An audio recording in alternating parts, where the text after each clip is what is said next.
Jeritan di tengah kabut Bandungan. 4 sahabat, Dimas, Raka, Maya, dan Lestari, memutuskan berlibur ke Bandungan, sebuah kawasan pegunungan di Semarang yang terkenal dengan udara sejuk dan pemandangan indahnya. Mereka sudah lama merencanakan perjalanan ini. Niatnya hanya untuk melepas penat dari rutinitas kerja di kota. Namun, karena budget terbatas, mereka menyewa villa tua yang harganya jauh lebih murah dibandingkan penginapan lain di sekitarnya. Lihat nih fotonya, kata Dimas sambil menunjukkan layar ponselnya di mobil. Lumayan kan? Besar, ada halaman, bisa muat banyak orang. Maya menatap layar dengan alis berkerut. Kok agak serem ya? Fotonya buram, kayak diambil pakai kamera jadul. Raka terkekeh. Ya, yang penting murah. Lagian, cuman semalam. Besok pagi kita langsung jalan-jalan, gak bakal kerasa. Perjalanan naik mobil semakin menanjak. Jalan berliku dikelilingi pohon pinus dan kabut tipis yang mulai turun menjelang sore. Udara semakin dingin, membuat jendela mobil berembun. Akhirnya, mereka sampai di sebuah jalan kecil yang sepi. Di ujung jalan itulah villa tua itu berdiri. Bangunan besar 2 lantai dengan cat putih yang mengelupas. Jendela-jendela kayu berlapis debu dan halaman yang luas yang dipenuhi daun kering. Lestari menggigil. Ya ampun, kayak rumah di film horor. Dimas mencoba bercanda untuk mencairkan suasana. Pas banget kan? Liburan horor tipis-tipis. Hehehe.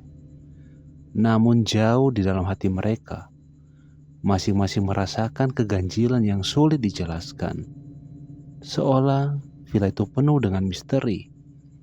Dan begitu mobil mereka melewati gerbang berkarat, kabut semakin pekat, menutup pandangan. Begitu masuk halaman villa, mobil mereka berhenti tepat di depan teras yang lantainya dipenuhi lumut. Udara di sekitar begitu dingin, menusuk tulang, meski matahari belum sepenuhnya tenggelam. Raka turun lebih dulu, mencoba membuka pintu villa dengan kunci yang sudah dikirim pemilik melalui jasa titipan. Pintu kayu tua itu berderit keras ketika digerakkan, seakan sudah lama tak dibuka. Bau apek langsung menyergap begitu pintu terbuka lebar. Wih, baunya kayak gudang, keluh Maya sambil menutup hidung. Mereka masuk perlahan. Ruang tamu luas dengan sofa usang, meja kayu penuh goresan, dan lukisan-lukisan tua tergantung di dinding. Salah satu lukisan menggambarkan seorang perempuan berwajah pucat dengan sorot mata tajam yang seakan mengikuti kemanapun mereka melangkah. Creepy banget lukisannya, ujar Lestari merinding. Ya udah, jangan dilihat. Fokus ke yang enak-enak saja. Besok kita ke pasar Bandungan, makan pecel sama tahu serasi, kata Dimas berusaha mengalihkan. Namun suasana villa tetap terasa berat. Lantai kayu berdecit tiap kali diinjak. Tirai kusam bergoyang, padahal semua jendela tertutup. Ketika mereka naik ke lantai 2 untuk memilih kamar, kabut semakin tebal di luar jendela. Dari atas, halaman villa tampak samar. Hanya bayangan pohon-pohon tinggi yang bergoyang tertiup angin. Di ujung koridor lantai 2, ada sebuah pintu yang terkunci rapat. Ini kenapa ditutup ya? Tanya Raka sambil mencoba memutar gagang pintunya. Gagang itu tidak bergerak sedikit pun. Sudah, jangan usil. Nanti malah rusak, tegur Maya. Raka mengangkat bahu lalu mundur. Tapi perasaan aneh muncul, seperti ada sesuatu di balik pintu itu. Mereka akhirnya memilih kamar masing-masing. Saat menaruh barang, Lestari yang kebetulan membuka lemari tua di kamarnya menjerit kecil. "Apa, Tar?" Dimas segera menghampiri. Dengan wajah pucat, Lestari menunjukkan sesuatu. Di dalam lemari ada baju pengantin perempuan berwarna putih. Sudah kusam dan dipenuhi bercak hitam. Baju itu tergantung rapi. Tidak ada yang bicara. Keheningan menelan mereka. Hanya suara angin menderu di luar jendela. Dan malam itu baru saja dimulai. Malam turun cepat di Bandungan. Kabut semakin pekat, menutupi hampir seluruh halaman villa. Dari jendela, tak ada yang terlihat selain putih kelabu yang menekan, membuat seakan villa itu terisolasi di dunia. Dimas menyalakan perapian di ruang tamu agar hangat. Mereka berkumpul sambil bermain kartu untuk mengusir rasa canggung. Suasana sedikit mencair.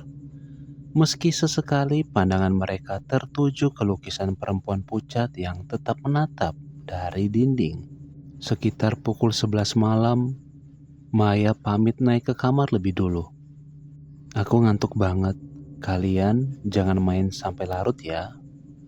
Dimas, Raka, dan Lestari masih tertawa kecil memainkan kartu.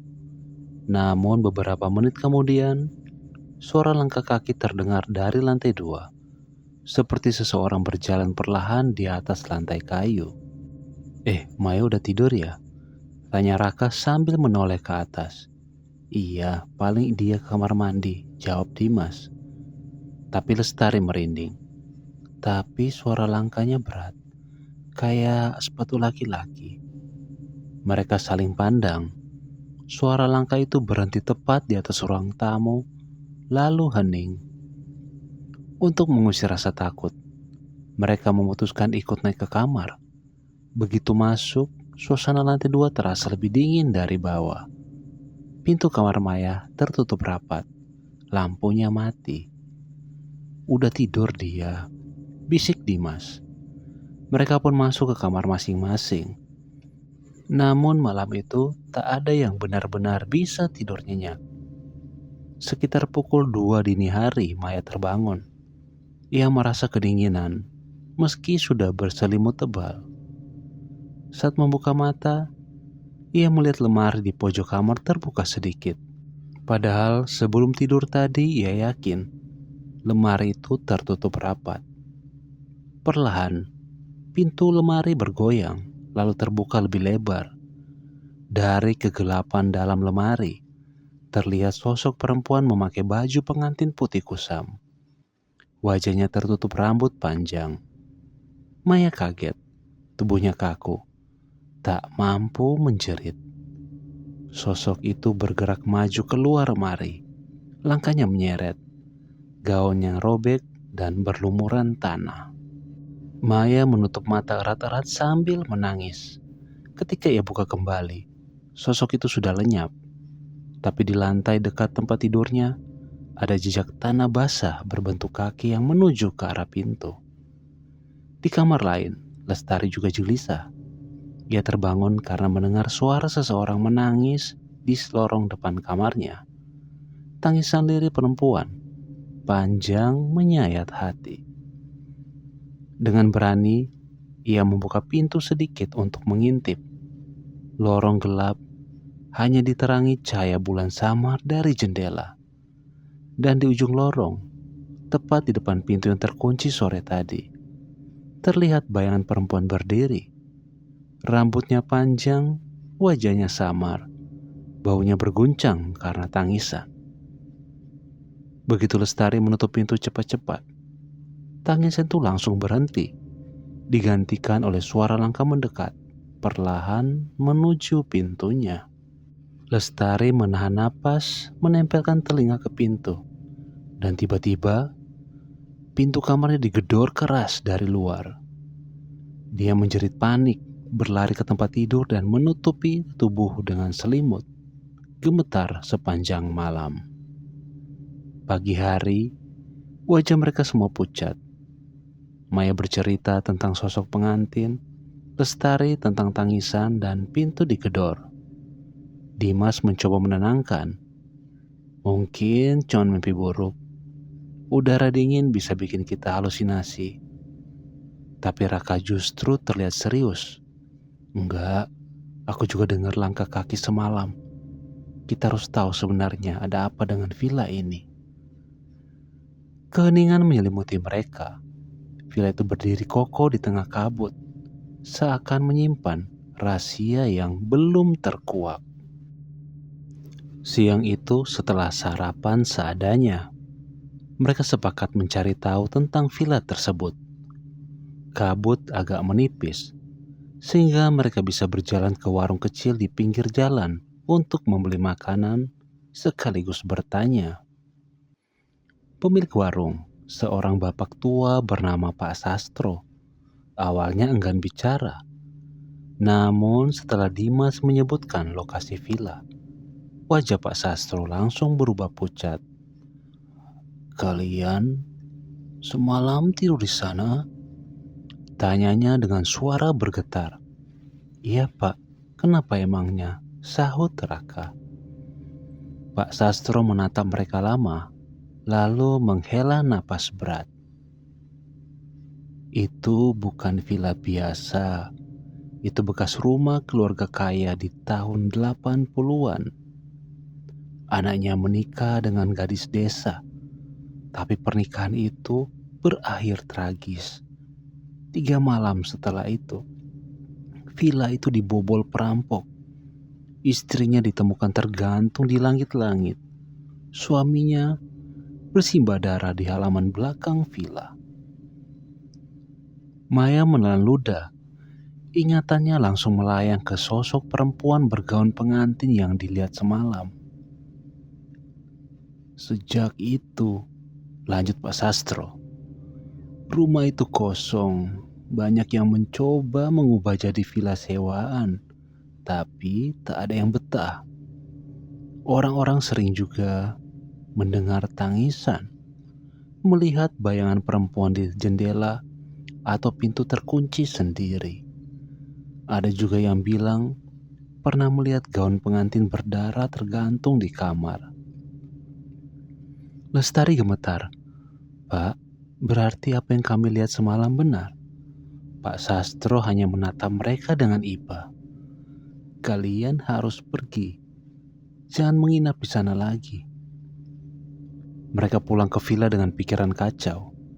Raka yang biasanya paling berani pun kini terlihat murung. "Aku rasa kita harus nurut," katanya. "Malam ini kita cabut aja."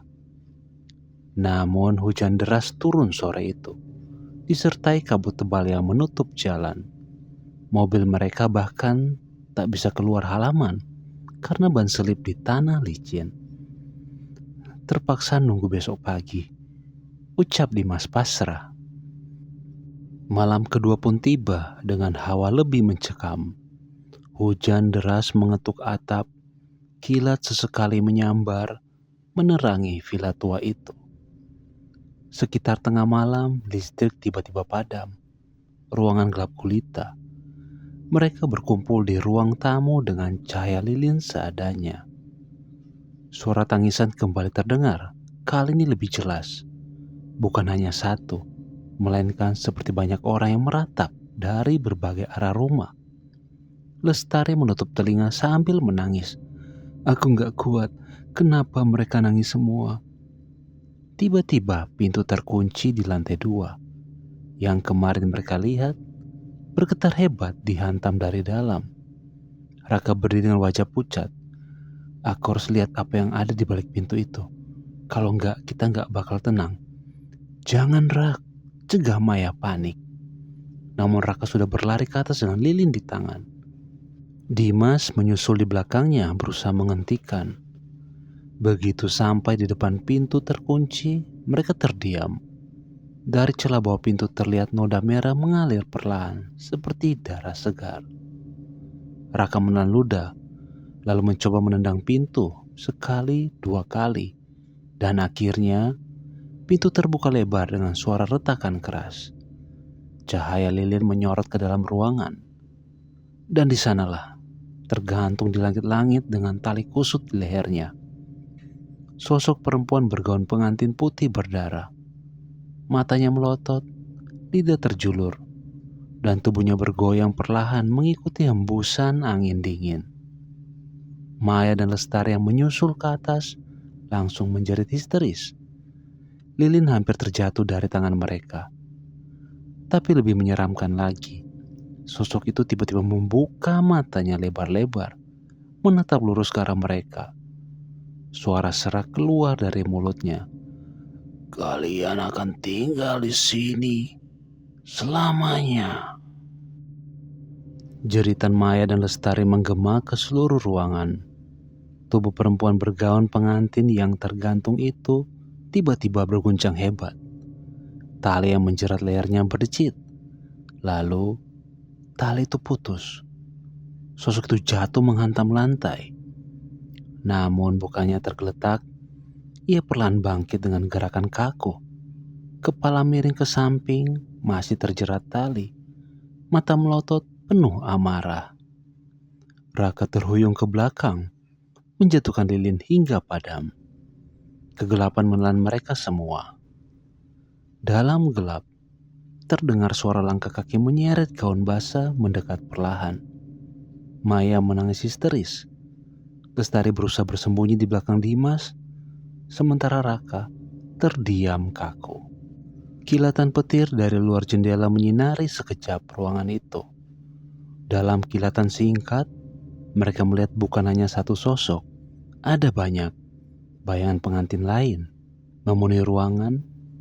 Wajah-wajah pucat mereka hancur, mata kosong, mulut ternganga. "Ya Tuhan," Dimas berbisik hampir kehilangan akal. Tiba-tiba, pintu kamar terkunci sendiri dengan hentakan keras. Suara tangisan ramai berubah menjadi teriakan melengking, menusuk telinga.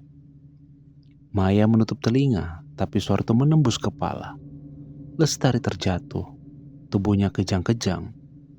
Raka memukul-mukul pintu mencoba kabur, tapi pintu itu tak bergeming sedikit pun. Lalu dari tengah kerumunan sosok gaib itu, pengantin perempuan pertama melangkah maju. Wajahnya mendekat ke arah Maya. Napasnya dingin menyapu kulit. Ia mengangkat tangan kurus pucatnya, menempelkan jari ke bibir Maya. Seketika Maya terdiam, suaranya hilang. Bibirnya terbuka, tapi tak ada bunyi keluar. Air mata mengalir deras di pipinya. Dimas dengan sisa keberaniannya berteriak, "Pergi kau, jangan ganggu kami." Sosok itu menoleh perlahan kepadanya. Senyum lebar terbentuk, robek hingga hampir ke telinga. Pagi berikutnya, warga sekitar menemukan villa itu sunyi. Mobil keempat sahabat itu masih terparkir di halaman. Pintu villa terbuka, tapi tidak ada seorang pun di dalam. Hanya ada ponsel yang tergeletak di ruang tamu. Layarnya retak, masih menampilkan pesan terakhir yang tak sempat terkirim. "Tolong." Sejak hari itu, villa tua di Bandungan itu kembali kosong. Namun beberapa orang mengaku jika melintas malam hari, mereka bisa melihat cahaya lilin dari lantai 2 dan sosok pengantin putih berdiri di jendela, menatap siapapun yang berani mendekat.